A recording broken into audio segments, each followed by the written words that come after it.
حضرت بلال حبشی رضی اللہ تعالیٰ عنہ نے سارا گھر کا کام کاج خود سے سنبھال لیا تھا. ایک دن غائب ہو گئے حضرت بلال اذان دے کے, فجر کی اذان دے کے. ایک دن فجر کی اذان دے کے غائب نہیں ہونا چاہیے. کیا خیال ہے آپ کا؟ مؤذن کو اذان دے کے غائب, اسے مسجد میں پھر رہنا چاہیے. حضرت بلال حبشی رضی اللہ تعالیٰ عنہ اذان پڑھی, غائب ہو گئے. صحابہ ڈھونڈ رہے ہیں بلال کدھر ہے, اقامت پڑھے. حضور نے فرمایا ٹھہر جاؤ, بلال آئے گا تو اقامت پڑھے گا. بلال آئے گا تو جلدی نہ کیا کرو مسجد میں. اگر 2-4 منٹ کبھی دیر ہو جائے نا نماز میں تو جلدی کوئی بات نہیں, اللہ کے گھر ہی آئے ہو نا, جلدی نہ مچایا کرو. اللہ کا گھر ہے, رحمت والی جگہ ہے. حضور نے فرمایا بلال آئے گا تو اذان پڑھے گا.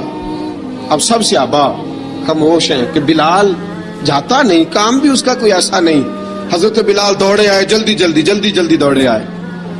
رسول پاک صلی اللہ علیہ وسلم نے سوال ہی نہیں کیا کہ بلال تو کدھر سے آیا. فرمایا آ گئے ہو؟ حضور آ گیا ہوں. پڑھو اقامت, پڑھو اقامت پڑھی, جماعت ہو گئی. اب صحابہ کرام علی مریدوان حیران ہے کہ حضور نے پوچھا ہی نہیں اور بلال آیا بھی دیر سے. حضرت جناب سیدنا صدیق اکبر, جناب مقداد, جناب سلمان فارسی, چند صحابہ نا حضرت بلال کو لے کے, کون ہے بلال تو کدھر تھا؟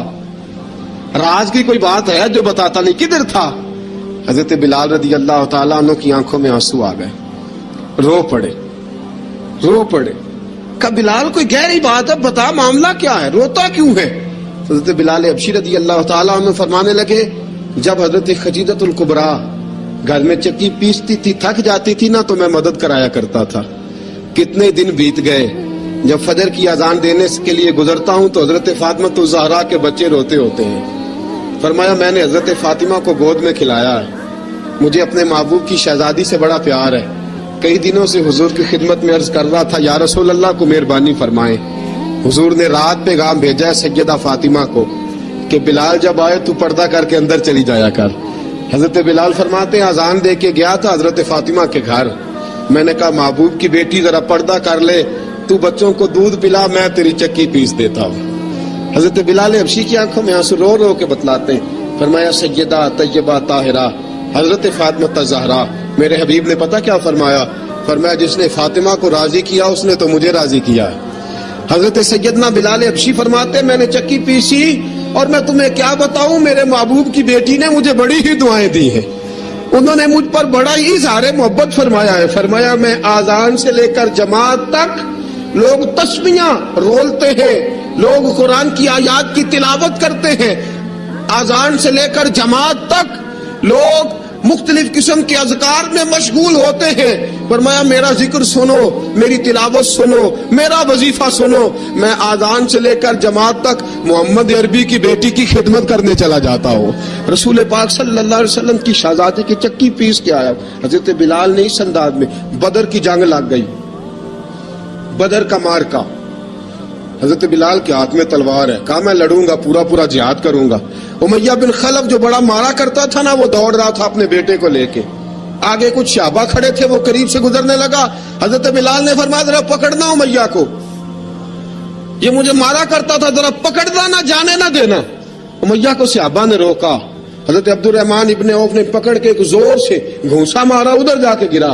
حضرت بلال تلوار لے کے کھڑے ہیں امیہ کے سر پہ. کہا امیہ میں تجھے نہیں کہا کرتا تھا اللہ میرے مصطفیٰ کو بڑی عزتیں عطا فرمائے گا, میں تجھے نہیں کہا کرتا تھا کہ خدا ہمیں غلبہ دے گا, هو الذی ارسل رسولہ بالہدی ودین الحق لیظہرہ علی الدین کلہ, میں نہ کہا کرتا تھا کہ اللہ اس دین کو ہر دین پہ غلبہ دے گا, اور میں دیکھ اللہ نے ہمیں عزت دے دی, دیکھ تو ذلیل کر دیا گیا. حضرت بلال نے مارا, گردن اڑا دی. حضرت ابوبکر صدیق پیچھے دیکھ رہے تھے, دوڑے ہوئے آئے, کہا بلال مبارک ہو, بلال مبارک ہو, آج تو تیرے سارے بدلے پورے ہو گئے. حضرت بلال نے سجدہ شکر ادا کیا. میرے دوستو بڑی باتیں ہیں جناب بلال کی کرنے والی, یہ وقت ساتھ نہیں نہ دیتا کسی کا, یہ رک جاتا ہے, یہ کہتا ہے کہ بس اب رک جاؤ, وقت ہو گیا آگے گزرنے کا. حضرت بلال حبشی رضی اللہ تعالیٰ عنہ رسول پاک کا وصال ہوا نا, حضرت بلال نے منہ سے لفظ ہی کوئی نہیں ادا کیا. کسی نے اپنا دکھڑا کسی انداز میں سنا لیا. حضرت عمر نے کہا, جس نے کہا حضور وصال کر کے گردن اڑا دوں گا. حضرت عثمان غنی نے کہا خبردار کوئی مجھے آ کے نہ بتائے کہ مصطفیٰ وصال کر گئے. حضرت علی المرتضیٰ رضی اللہ تعالیٰ عنہ نے فرمایا نہ بھائی میرے مصطفیٰ پر تو موت آتی ہی نہیں، جس طرح عام لوگوں پہ سب لوگوں نے اپنے اپنے اظہار کر لیے نا، بلال نے کسی کو دکھ بتایا ہی نہیں۔ ایک کونے میں بیٹھ کے نا حضرت بلال اکیلے آنسو بہاتے رہے، کسی کو بتایا ہی نہیں، اکیلے روئے۔ ایک شخص کہنے لگا یار بلال بولتا نہیں، کہا نہ بلاؤ اسے۔ عصر کی نماز کا وقت ہوا نا تو وہ بلال جو کعبے کی چھت پہ بغیر سیڑھیوں کے چڑھ گیا تھا، وہ بلال جو کعبے کی چھت پہ بغیر کسی سہارے کے چڑھ گیا تھا، اس بلال کو کہا کہ بلال چڑھ ذرا آذان پڑھ، مسجد کی چھت پہ چڑھ جا۔ حضرت بلال کئی بار چڑھے اور کئی بار گرے، کئی بار چڑھے اور کئی بار گرے۔ حضرت بلال حبشی رضی اللہ تعالیٰ نے آواز دی، کہا سلمان میری مدد کرنا، میری مدد کرنا، اب مجھ سے چڑھا نہیں جاتا، اب مجھ سے جایا نہیں جاتا۔ جناب سلمان فارسی نے بھی سوال نہیں پوچھا کہ بلال تو بیمار ہے، یہ نہیں پوچھا۔ حضرت بلال کو دو چار صحابہ نے اٹھایا، چھت پہ پہنچایا، بلال نے اذان شروع کی۔ جب کہا نا اللہ اکبر اللہ اکبر، وہ آواز جس میں بڑا سوز ہوتا تھا، بڑی درد، بڑی بلندی ہوتی تھی، بڑا جوش خروش ہوتا تھا، آج وہ آواز دب گئی۔ جب بلال نے کہا نا اشہد ان لا الہ الا اللہ، حضرت بلال رضی اللہ تعالیٰ عنہ نے تھوڑی دیر روک کے سانس لیا۔ جب کہا نا اشہد ان محمد الرسول اللہ، جو سارے چپ کھڑے تھے نا ان میں سے ایک بابا رو پڑا، جس کا نام ابو بکر صدیق تھا۔ جب حضرت ابو بکر صدیق کی آنکھ میں آنسو آیا تو حضرت بلال چھت کے اوپر زمین پہ گرے، زمین پہ گرے اور کہا ابو بکر یہ ڈیوٹی کسی اور کی لگا دے، یہ ڈیوٹی کسی اور کی لگا دے، اب میری روح اجازت نہیں دیتی، مصطفیٰ کریم کے بعد مجھے اذان نہیں پڑھی جائے گی۔ آپ نے واقعہ سن رکھا ہے کہ ایک بار صحابہ نے بلایا، دوبارہ آئے، حضور خواب میں ملے، کہا بلال تو آتا کیوں نہیں؟ بلال چھوڑ کے چلے گئے تھے، فرمایا اب میرا یہاں دل نہیں لگتا۔ ملک شام کے شہر حلب میں چلے گئے تھے، چھوڑ دیا تھا مدینہ منورہ، اب میری نگاہوں میں جچتا نہیں کوئی، جیسے میرے محبوب ہیں ایسا نہیں کوئی۔ حضور خواب میں ملے، آئے مدینے، حضرت بلال آخری بار، لوگوں نے کہا اذان پڑھو، کہا مجھے وہ اذان بھول ہی گئی ہے جو مجھے مصطفیٰ کریم کے زمانے میں پڑھا کرتا تھا، مجھ سے نہیں پڑھی جاتی، نہ مجھے کہو، میں کیسے پڑھوں؟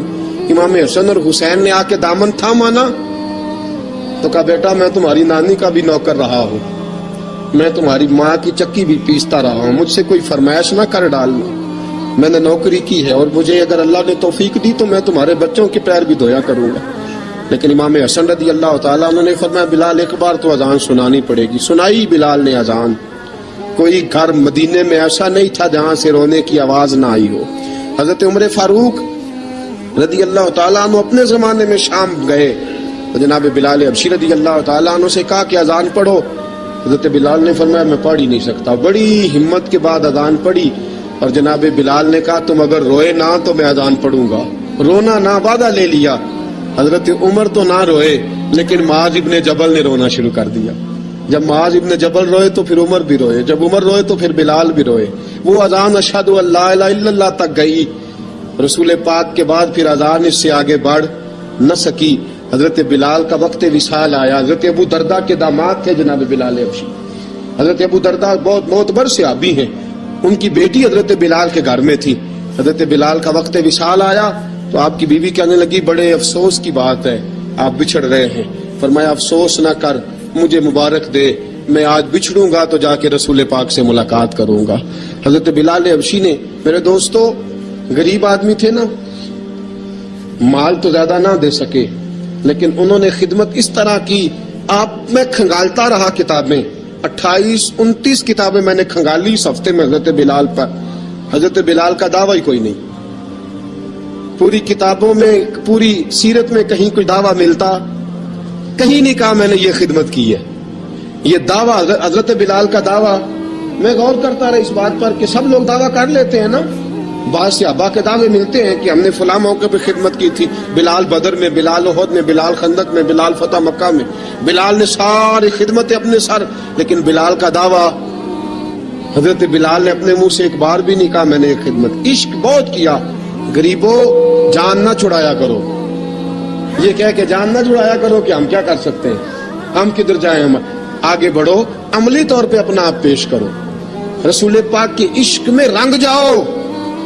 حضرت سیدنا عمر فاروق رضی اللہ تعالیٰ عنہ فرماتے تھے بلال اب تو حبشی غلام نہیں، اب تو مصطفیٰ کے صحابہ کا امام ہے، اب تو ہمارا امام ہے. جناب بلال حبشی رضی اللہ تعالیٰ عنہ کی زندگی بتلاتی ہے کہ غریب اگر آئے اور اپنے آپ کو رنگے رسول پاک کے رنگ میں تو وہ اتنی خدمت کر سکتا ہے، اتنی خدمت کر سکتا ہے کہ کوئی تاریخ بھی حضرت بلال کو چھوڑ کے مکمل ہو سکتی نہیں. کوئی بھی تذکرہ جناب بلال کو چھوڑ کے صحابہ کے تذکرے مکمل ہو سکتے نہیں. اور جہاں جہاں بھی عشق کی داستان لکھی جائے گی پہلے بلال کا نام لکھا جائے گا، پھر بات آگے بڑھے گی. اللہ ہمیں بھی حضرت بلال کے عشق کا قطرہ نصیب کرے، ہمیشہ مدحت خیر الانام میں گزرے. دعا ہے یہ عمر درود و سلام میں گزرے. وآخر دعوانا الحمد. اور اگر آپ نے ابھی تک ہمارا چینل سبسکرائب نہیں کیا تو فوراً سبسکرائب کیجئے، ساتھ ہی بیل آئیکن پر کلک کریں تاکہ مزید آنے والی ویڈیو ہے وہ آپ کو وقت پر ملتی رہیں. اللہ حافظ.